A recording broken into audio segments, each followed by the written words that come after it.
அனைவருக்கும் வணக்கம். இந்த வீடியோ பதிவில் ஜிபிபி சிஏடி சார்ட்டை வந்து நம்ம டே டைம் ஃப்ரேம்லேருந்து கொஞ்சம் கொஞ்சமாக லோ டைம் ஃப்ரேம் வரைக்கும் அனலைஸ் பண்ண போகிறோம். அதுக்கு முன்னாடி வந்து ஒரு டாபிக் வந்து நம்ம பேசணும். எதுக்காக அப்படின்னா, நம்முடைய சப்ஸ்கிரைபர் வந்து ஒரு கேள்வி கேட்டிருந்தார். எப்படி நீங்கள் பை ப்ரெஷர் கம்மியாகுதுன்னு சொல்கிறீங்க, அதே மாதிரி எப்படி நீங்கள் செல்லோடைய ப்ரெஷர் வந்து கம்மியாகுதுன்னு சொல்கிறீங்க அப்படின்னு கேட்குறாரு. இது அவர் வேறு யார்கிட்டையும் கேட்டாரான்னு எனக்கு தெரியல, இல்லை அவர் கேட்டு யாரும் சொல்லிக் கொடுக்க மறுத்தாங்களான்னு எனக்கு தெரியல. அதை பற்றி நமக்கு பிரச்சனை இல்லை. பட் நம்மளை நம்பி நம்மகிட்ட ஒன்று கேட்டிருக்கிறாரு, நம்மளை ஒரு ஆளாக மதித்து ஒரு கேள்வி கேட்டிருக்காரு. கண்டிப்பாக அவருக்கு நமக்கு தெரிஞ்ச நாலேஜை கொடுக்கணும் அப்படின்றதுக்காக இந்த பதிவு. அவர் கேள்விக்கு பதில் சொல்லிவிட்டு நம்ம சார்ட் அனலைஸ் பண்ணலாம். ஓகேங்களா? பொதுவாக ஒரு மார்க்கெட் வந்து இப்படி பை ஆகுது அப்படின்னா, பையோட கண்டினியூவேஷன் இருக்கும் அப்படின்னு எப்போ நம்ம நம்பலான்னா, ரீடெஸ்ட் ஆகிட்டு ஒரே தூக்கில் அதை தூக்கி உடச்சி நிறுத்துச்சு அப்படிச்சுன்னா நம்ம வந்து அதை இன்னும் வந்து மார்க்கெட் வந்து பை ஆகும் அப்படின்னு சொல்லலாம். அப்போ அதுக்குள்ளார வந்து மார்க்கெட் வந்து ரீடெஸ்ட் ஆகும்போது அது கீழே இருக்கக்கூடிய ஏதாவது ஒரு ஆர்டர் பிளாக்கில் என்ட்ரி எடுத்து நம்ம டார்கெட் பண்ணலாம். ஓகேங்களா? ஆனால் போகிறவர் இம்பல்சிவாக போகணும், வர்றவர் இம்பல்சிவாக வரணும். வர்றவர் இம்பல்சிவாக வராமல் இப்படி போட்டு அரைச்சி இப்படியே வர்றாரு அப்படின்னா, டார்கெட்டை வந்து நம்ம இங்கே ஹை வரைக்கும் விட முடியாது.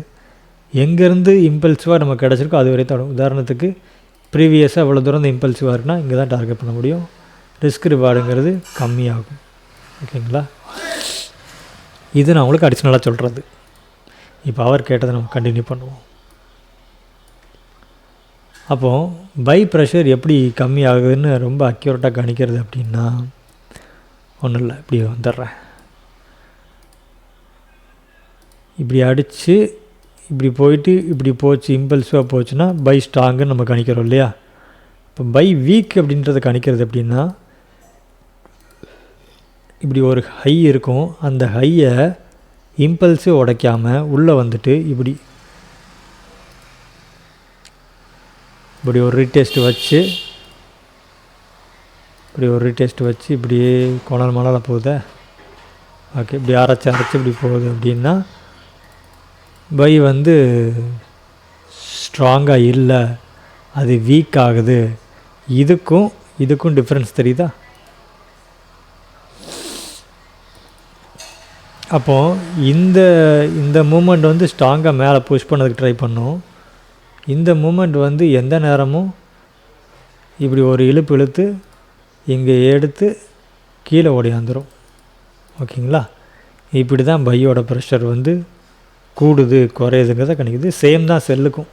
ஓகேங்களா? செல்லுக்கு எப்படி, ஒரே ஒரு சாம்பிள் பார்க்கலாம். இப்படி இறங்கிட்டு இருக்கிற மார்க்கெட்டு ரிட்டெஸ்ட்டு கொடுத்துட்டு இப்படி அடிச்சிச்சு அப்படின்னா, இப்படி அடிச்சது அப்படின்னா நம்ம வந்து செல் ஸ்ட்ராங்குன்னு பார்க்கலாம்.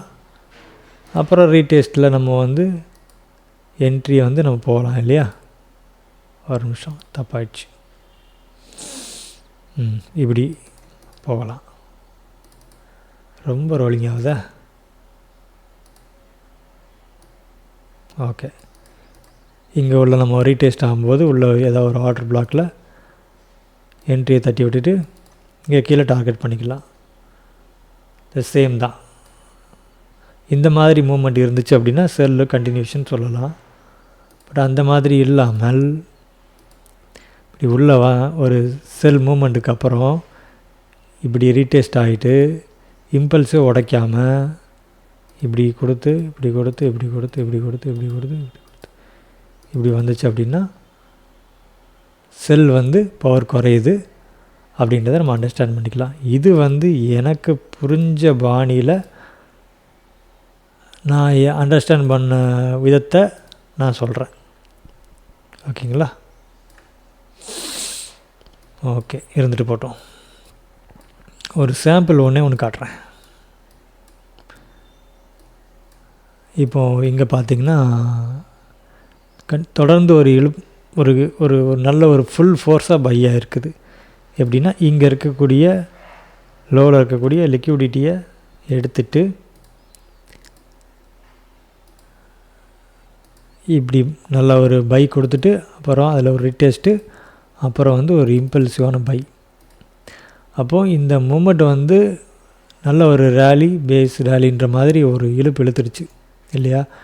இப்படி வந்து ஒரு நான் ஸ்டாப்பாக வந்து ஒரு கண்டினியூஷன் ஒரு ஃபுல் ஃபோர்ஸ் இருக்குது அப்படின்னா அந்த ஃபோர்ஸுக்கு பக்கத்தில் இருக்கக்கூடிய ஒரு ஃபேர் வேலி கேப்போ இல்லை ஒரு ரெசிஸ்டன்ஸ் ஏரியா வந்து எப்போதுமே ஸ்ட்ராங்காக இருக்கும். இப்போ இந்த ரெசிஸ்டன்ஸ் ஏரியா வந்து ஸ்ட்ராங்காக இருந்ததால தான் உடச்சவன் இம்பல்ஸை உடச்சிருக்கிறான். அதனால தான் அதுக்கு கீழே இருக்கக்கூடிய ஃபேர் வேலி கேப்புங்கிறது இந்த இடத்துல ப்ராஃபிட் கொடுத்துருக்குது.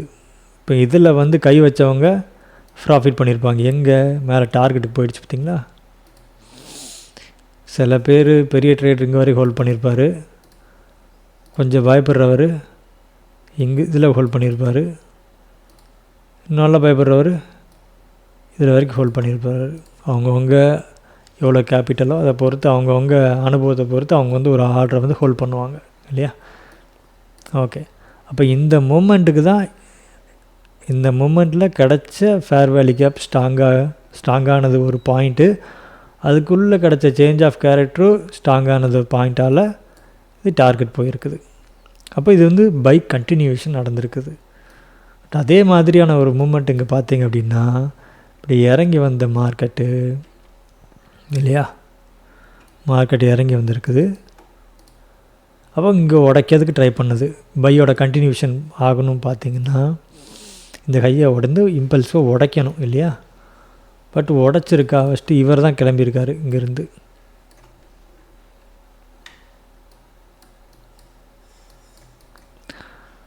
அப்போது இந்த கையை வந்து உடைக்கணும் இல்லையா. இப்படி உடைச்சிட்டாருன்னா பிரச்சனை இருந்திருக்காது. பட் உடைக்கலையே, இப்படிலாம் இறங்கிடுச்சு. சரி, ஓகே, ரெண்டாவது ரீடெஸ்ட் ஆகிட்டு இவராது உடைப்பார் அப்படின்னு சொல்லி பார்த்தோம் அப்படின்னா இவர் இப்படி ஏறி பக்கத்து கையை கூட அவருக்கு ஒழுங்காக உடைக்கலை. இதையுமே பாடி க்ளோஸ் கிடைக்காம ஒரு விக்கு விட்டு நின்றுச்சு, எல்லாமே விக்கு அடித்து நின்றுச்சு. சரி, ஓகே, அப்போ இவங்களும் உடைக்கலை. இப்போ மறுபடியும் ரீடெஸ்ட் கொடுக்குது மார்க்கெட். அங்கேருந்து மறுபடியும் ரீடெஸ்ட் கொடுத்துட்டு மறுபடியும் உடைக்க ட்ரை பண்ணி இவரும் உடைக்கலை. இந்த ஒரு கையை உடைக்கிறதுக்கு படாத பாடுபடுறாங்க, உள்ள இப்படியே அரைக்கிறாங்க, திணறாங்க. அப்போ என்ன நம்ம அண்டர்ஸ்டாண்ட் பண்ணிக்கணும், பையோட கண்டினியூஷனுங்கிறது இல்லை அப்படின்றத அண்டர்ஸ்டாண்ட் பண்ணிக்கிறோம் ஓகேங்களா.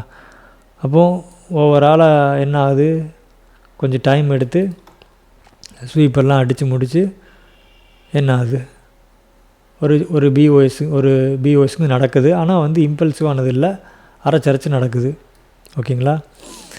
பட் அரைச்சரைச்சி நடந்த பிற்பாடு என்ன நடந்திருக்குன்னா மார்க்கெட் வந்து சேஞ்ச் ஆஃப் கேரக்டர் கீழே வச்சிருச்சு இல்லையா. அப்போ கீழே கிடச்ச எக்ஸை ஃபஸ்ட்டு பைக்கு வந்து ப்ரெஷர் இல்லை, மார்க்கெட் திரும்பி கீழே எக்ஸ் வச்சிருச்சு.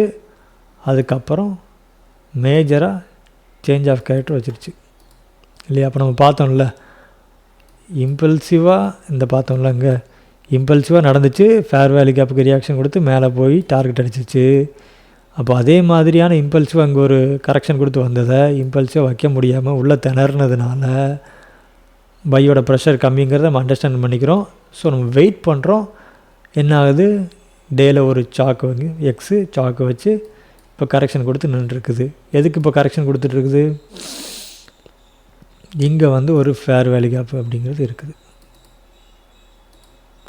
ஏன்னா சேஞ்ச் ஆஃப் கேரக்டருங்கிறது நமக்கு வந்து ஒரு சின்ன சின்ன கரெக்ஷன் ஆகி வரல, ஒரு ட்ராப் பேஸ் ட்ராப்பாக கூட நடக்கலை, இம்பல்சிவாக ஒரு க்ரீன் கேண்டில் கூட இல்லை, இம்பல்சிவாக அடித்து சேஞ்ச் ஆஃப் கேரக்டர் வச்சிருச்சு ஓகேங்களா.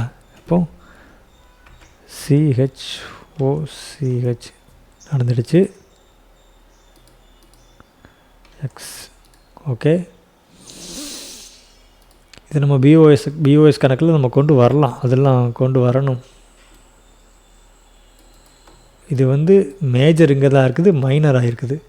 மைனர் பிஓஎஸை வந்து இங்கே நடந்ததால் மைனர் சேஞ்ச் ஆஃப் கேரக்டர் ஆகிடுச்சு. அப்புறம் இது மேஜர் ஆகிடுச்சு. ஓகேங்களா? இது ஏன் மேஜர் ஆச்சு அப்படின்னா, இந்த கையை இவர் ஸ்வீப் பண்ணதுனால இவருடைய லோ இங்கே இருக்கிறதுனால இவர் மேஜர் ஆகிட்டார். ஓகேங்களா? அப்போது இந்த ஹைக்கும் இந்த லோக்கும் நம்ம என்ன பண்ணணும், ப்ரீமியம் வெர்சஸ் டிஸ்கவுண்ட் போடணும். போட்டாச்சா? அப்போது ஒரு செல் என்ட்ரி பார்க்கணும் அப்படின்னா நம்ம என்ன பண்ணுவோம், எங்கே நம்ம எடுக்கணும் அப்படின்னா டிஸ்கவுண்டில் இல்லை, ப்ரீமியமில் தான் நம்ம பார்க்கணும். இப்போ அதில் அன்மிட்டிகேட்டட் ஒரு ஃபேர் வேல்யூ கேப் இருக்குது. அப்போது அந்த அன்மிட்டிகேட்டட் ஃபேர் வேல்யூ கேப்புக்கு மார்க்கெட் கவுண்டர் என்ட்ரியில் வந்துட்டுருக்குது. அப்போ இங்கே ஒரு ப்ராப்பரான ஒரு சேஞ்ச் ஆஃப் கேரக்டருங்கிறது 1 hour டைம் ஃப்ரேம் நடந்துச்சு அப்படின்னா கீழே டார்கெட் பண்ணிக்கலாம். ஓகேங்களா?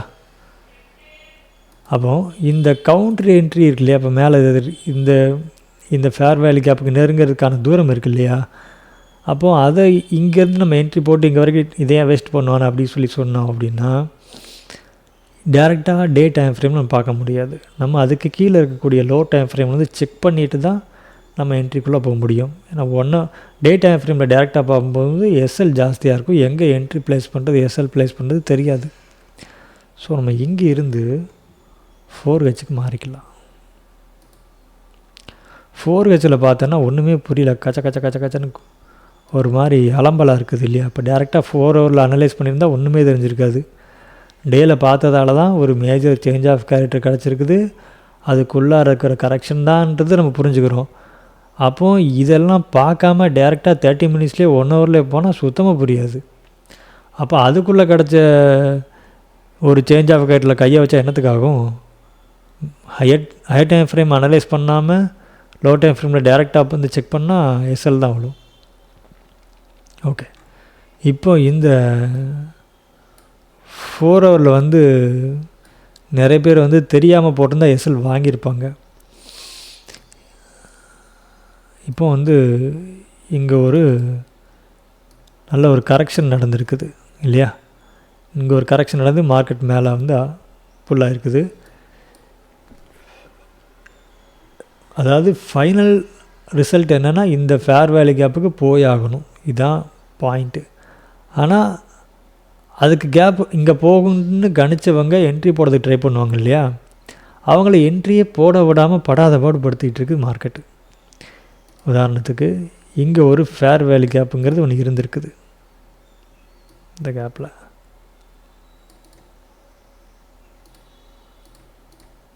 அப்போ இந்த ஃபேர் வேல்யூ கேப்பை ஃபஸ்ட்டே ரியாக்ட் பண்ணிடுச்சு மார்க்கெட்டு. மேலே போச்சா போகலை, மறுபடியும் செகண்டு, தேர்டு, ஃபோர்த்து மிதிச்சுட்டு மேலே போகிற மாதிரி போயிட்டு மறுபடியும் உள்ளே வருது. இப்போ உள்ளே வரும்போது என்ன பண்ணுவாங்க அப்படின்னா, விவரம் தெரியாதவங்க ஃபேர் வேல்யூ கேப்புக்குள்ளே மறுபடியும் வந்துடுச்சு அப்படி சொல்லி நினைப்பாங்க. அப்போ இங்கெல்லாம் என்ட்ரி ட்ரை பண்ண நிறைய பேருக்கு இங்கே ஃபஸ்ட்டு ட்ரை பண்ணி இங்கே சேஞ்ச் ஆஃப் கேரக்டர் மாதிரி லோட்டை இது பண்ணி 4 hourல பார்க்குறோம். 1 hourல பார்க்கும்போது என்ட்ரி கொடுத்த மாதிரியே இருக்கும். அவங்களுக்கு ஃபஸ்ட்டு எஸ்எல், அப்புறம் செகண்ட் எஸ்எல், தேர்ட் எஸ்எல், இங்கே அடிச்சுட்டு தான் மேலே போயிருக்குது. இங்கே போட்டவங்களுக்கு அடிச்சுட்டு மேலே தூக்கி போயிருக்குது. இங்கே போனவங்களும் என்ட்ரியை ஹோல்ட் பண்ணியிருப்பாங்க, ஃபேர் வேல்யூ கேப் வரைக்கும் போகணும்னு வச்சுருப்பாங்க, ஒரு தூக்கி இதையும் உடச்சி விட்டுச்சு. அப்போது எவனையுமே என்ட்ரி போட விட முடியாமல் பண்ணியிருக்குது. இப்போ கரண்ட் சீனில் என்ன நடந்திருக்கு அப்படின்னா, கரண்ட்லேயும் அதை நடந்திருக்குது. இங்கே லோ டைம் ஃப்ரேமில் போய் செக் பண்ணோம்னா 4 hourலேருந்து 30 minutes போவோமே, எடுத்து வச்சுக்கிறேன். 30 minutesல போய் பார்த்தா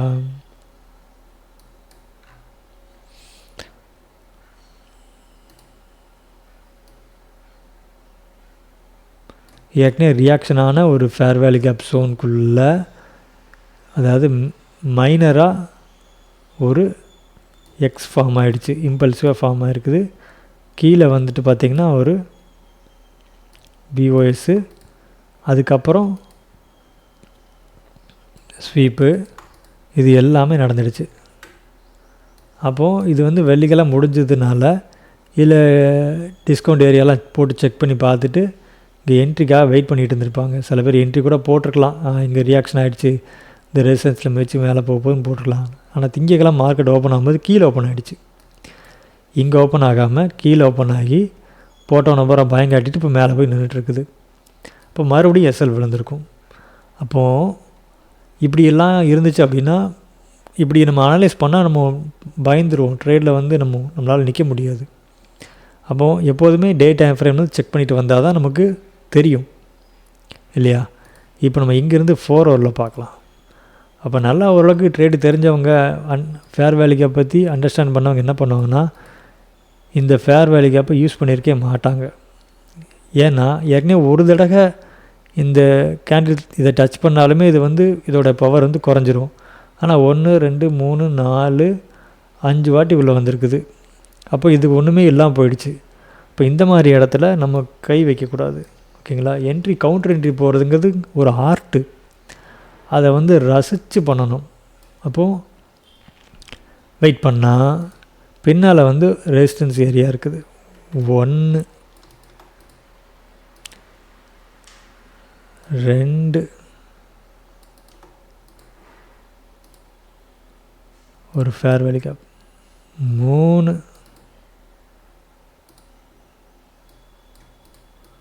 ஓகே. இங்கே வந்து ஒரு டிமாண்டு 4 அதுக்குள்ளார ஒரு ஃபேர் வேல்யூ கேப் இருக்குது 5 ஓகே. இதுக்கு மட்டும் கலர் மாற்றிக்கிறேன் ஏன்னா தெரியாது இங்கே ஒரு ஃபேர் வேல்யூ கேப்னு தெரியாது. அப்போது நமக்கு வந்து ஒரு என்ன சொல்கிறது ஒரு டிமாண்ட் ஃபஸ்ட்டு கீழே டிமாண்ட் ஓகே. அப்புறம் வந்து ஒரு ஃபேர் வேல்யூ கேப் எஃப்இஜி அப்புறம் மேலே ஒரு ஃபேர் வேல்யூ கேப். இத்தனை பேர் இங்கே வெயிட் பண்ணிகிட்ருக்காங்க. நீ கீழே வாடா உன்னை மேலே தட்டி தூக்கி விடுறேன் அப்படின்னு வெயிட் பண்ணிகிட்ருக்காங்க. ஆனால் அவசர கொடுக்கைங்க இங்கே என்ட்ரி நிறையா போட்டிருக்காங்க. அதனால தான் அவன் வந்து எஸ்எல்லை கலெக்ட் பண்ணி மார்க்கெட்டை மேலே போக விடாமல் ஆர்டரை போட்டு தட்டி தார் எடுத்துருக்காங்க. அதை அடித்து குத்தி படுக்க போட்டுருச்சு. அதுதான் இங்கே இருக்கல்ல, வெயிட் பண்ணலாம்ல, ஏன் அவசரப்படுறாங்க? உனக்கு என்ன இப்போ வந்து இந்த ஃபேர் வேல்யூ கேப்பில் வந்து இங்கே வரைக்கும் போகும்னு நீங்கள் டே டைம் ஃப்ரேமில் அனலைஸ் பண்ணிட்டீங்க, என்ட்ரி போடணும் அதானே? அட கீழே இருக்குல்ல, அது வரைக்கும் வெயிட் பண்ணலாம்ல, வெயிட் பண்ணலை போட்டிருக்காங்க. என்ட்ரி நிறையா போட்டதால தான் இன்ஸ்டியூஷனை என்ன பண்ணிட்டான், ஊமை குத்தி விட்டுலான்னு போட்டவனை பூரா தட்டி பிழிஞ்சு எடுத்துருக்காங்க. அது என்ன கணக்கில் போட்டிருக்காங்கன்னு சொல்கிறேன்னே.